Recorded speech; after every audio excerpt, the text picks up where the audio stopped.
Hey travelers, Mag and I here on day 119 of our trip around the United States.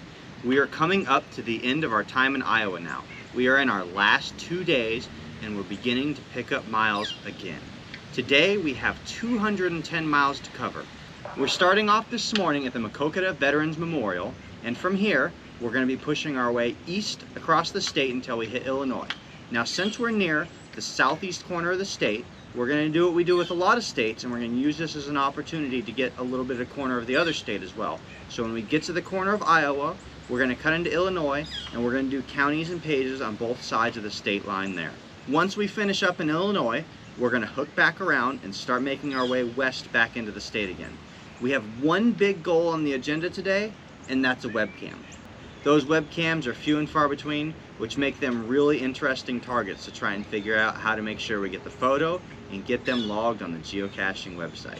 We didn't quite plan a full 300-mile route today because, like the last few days, there are a lot of interesting targets on the route. It's just that they're a little bit more manageable and we can pick up those miles again.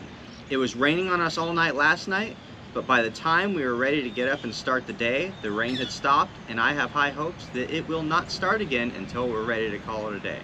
Only one way to find out, so let's get out there and hit the trails. Come on, let's go. Dedicated in May of 2019, the goal of the Jackson County Veterans Memorial in Maquoketa is to convey to every soul that enters the memorial park a sense of the total commitment given by these men and women of past conflicts and in peacetime. Coming into Hertzville from there, we stopped by to visit the lime kilns, which helped to put this town on the map. Alfred Hurst designed and built these 4 kilns over a period of years starting around 1870. The kilns were used to produce lime from local stone quarries.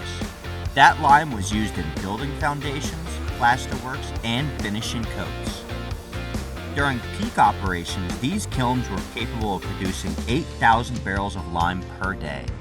Although the Hertzville Lime Works ceased operations in the 1920s after Portland cement became popular, the community restored these kilns in the 1980s to bring back a piece of their past. The very tiny town of DeLorme consists of less than 1 square mile and is centered around the train station. It is said that this town is named for the first 6 ladies to arrive on the train at the station: Della, Emma, Laura, Marie, Anna, and Rose. Interestingly, despite its small size, this town boasts not 1, but 2 veterans memorials near the train station. And there it is, the Mississippi River. Once we cross this, we're over in Illinois. We're going to work the edges of the state there and then cross back into Iowa. It's going to be a little hop and jump between the two for the next few hours here. But then after tomorrow, it's going to be all Illinois for the next week. It was a short drive on Route 52 across the Dale Gardner Veterans Memorial Bridge to reach Savannah, Illinois on the other side of the Mississippi River. And wouldn't you know it, as soon as we came across the bridge into Illinois, the first thing we saw was a Veterans Memorial. One of the most common ways that these small towns can afford to pay for these beautiful memorials to the troops is by selling bricks and pavers with veterans' names etched onto them. Not only do these bricks help to lend a very personal touch to each memorial, but they also ensure that the community has a stake in the game too. For the entirety of our time in Illinois, we followed the upper Mississippi River moving south. Along this route, there's a geocache to help you find the Ingersoll Wetlands Learning Center. The center sits on 35 acres of sand prairie and offers endless opportunities to learn about the upper Mississippi River. The interactive displays provide a fantastic hands-on way to get to learn about the many animals that exist in this portion of the wetlands. And if you're up for a long hike or bike, there are a ton of geocaches to find along the Grand Illinois Trail. When you're geocaching across the counties and pages, it's very important to make sure that the find that you have is within the county line or the page line. So while I'll do geocaches like this is not a good qualifier to use for the county challenge, because this is just inviting problems, especially when the geocache is literally, very literally on the county line. Just south of there, Aichan and I took a walk through Cattail Park. It does not appear to be the right season to get to see the cattails. It is clearly the right season to get to listen to all the birds. They were more than loud enough to help drown out the sounds of the cars from the nearby highway, too. Those birds are in an awfully good mood, aren't they? All right, let's go find this geocache. It's nearby and it's a large, so it should be pretty easy to find even in the woods.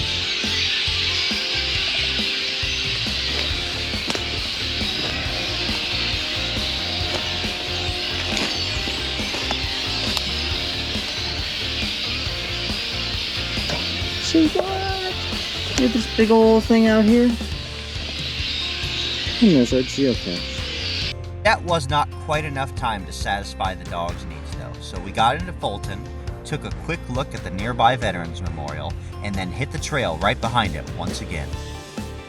Sometimes I have to remind her that she's a dog, and we don't always have to walk on the paved path, but that's clearly where she prefers.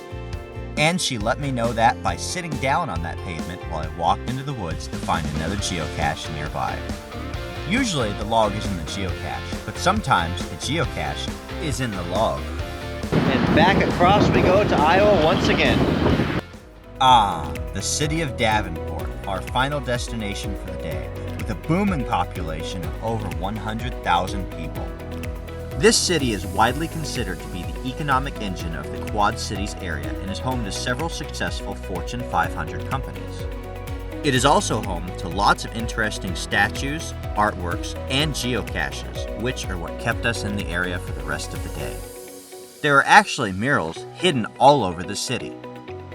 While the ones we were able to feature are on buildings and main parkways, there are also ones hidden along back alleyways and on the sides of businesses. It's always very neat to make our way through a city featuring many pieces of artwork like this. All right, I think we've got this one under control. This webcam is not at the posted coordinates, but you can clearly see this building here in front of us, right there. In the webcam footage that I'm looking at right now, this webcam is supposed to update about every 10 minutes. The photo image on here says 15 minutes ago, but to me that's a good sign because that means it's still working. So even if it's a little late, we'll hang out here where we know we're going to be in view and wait for a good photo. That's how it goes with these webcams. Success. We really lucked out on this one. It was 25 minutes since the last update, and we happened to get a nice shot of me and Ai-chan walking around. Not very clear. Most webcams aren't that clear, but that's us in the corner by the yellow pole right there. Another webcam down. I love these kind of rock covers. They make it so you can hide something regular size right there in plain sight in a very busy place. Just a hop across the river from Davenport in Moline, still within the Quad Cities, you can visit the John Deere Pavilion. There is a virtual geocache located right outside that lets you know where to find it, and all of the interactive displays and exhibits here are completely free to the public. Considering how many of these machines I've seen in action moving my way through the farmlands of this region, particularly during harvest season, it was pretty neat to get to learn about them up close and personal. It's just a shame they wouldn't let me drive one off the lot. And that marks the end to another great day geocaching out here in Iowa and Illinois. Once again, we managed to finish ahead of the sunlight, which, given this time of year, is always a significant accomplishment because I have 12-hour geocaching days planned out, and being able to make it between sunlight, it's quite a feat. What helped us along today was that of the 210 miles that we had, we actually covered about 50 of it last night. The remaining mileage was really in that southeast corner of Iowa.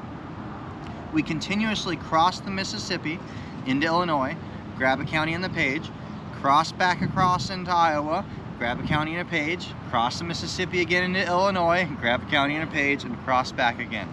So even though we didn't have a lot of miles, we had a lot of targets because we were weaving in and out of counties that were really close together just on the opposite side of the river. We had a few earth caches on the schedule today that I cut for the sake of time. We already did some pretty significant hikes, and I think that was enough for Ai-chan. She was tired out and had a great midday nap, and I think the pacing of today came out just right. We also managed to snag that webcam, which is a significant accomplishment. We found a little over 100 webcams through our 13 plus years of geocaching, and every single one seems to be a fight. Either the camera's down for maintenance, it's pointed at a new location, it's temporarily unavailable, the coordinates are bad, it's a puzzle, it could be one of a million things. Usually webcams are not park and grabs. You do not pull up within 5 to 10 minutes, pull out. Normally it takes 15 minutes for the fast webcams, like today was about 15 minutes, up to an hour or more. Some of those updates on the cameras are only at 12-hour intervals. So again, we got really lucky that we had a good webcam to work with today. We're gonna go grab a few more geocaches as the sun goes down, but that's it for the day. We've got one more day of Iowa coming up tomorrow, and like today, we'll be cutting a little bit of Illinois into it, but only a little bit. We've actually covered most of those pages around the western edge of Illinois now, so there's not much reason to have to come back until we're ready to take on the state the day after tomorrow. Thank you for joining us. Like this video, subscribe to stay tuned for daily updates, and we'll see you out on the trails.